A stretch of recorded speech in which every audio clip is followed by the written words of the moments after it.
மயிலாடுதுறை அருகே ஸ்ரீ நல்லநாயகி அம்மன் ஸ்ரீ பொறையான் திருக்கோவில் பங்குனி உற்சவத்தை முன்னிட்டு தேரோட்டம் நடைபெற்றது. 2 தேர்களை பக்தர்கள் தோள்களில் சுமந்து வீதி உலா வந்தனர். வீடுகள் தோறும் பக்தர்கள் அர்ச்சனை செய்து வழிபாடு நடத்தினர். மயிலாடுதுறை அருகே மணக்குடி கிராமத்தில் தர்மபுர ஆதீனத்திற்கு சொந்தமான பழமை வாய்ந்த ஸ்ரீ நல்லநாயகி அம்மன் ஸ்ரீ பொறையான் கோவில் உள்ளன.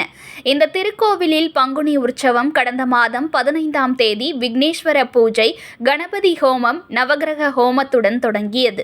முக்கிய விழாவான ஸ்ரீ நல்லநாயகி அம்மன் நாகப்பல்லக்கில் வீதி உலா நிகழ்வுகளும் விமர்சையாக நடைபெற்றது. இந்த நிலையில் விழாவின் மற்றொரு முக்கிய உற்சவமான திருத்தேரோட்டம் ஏப்ரல் 9ஆம் தேதி வெகு விமர்சையாக நடைபெற்றது.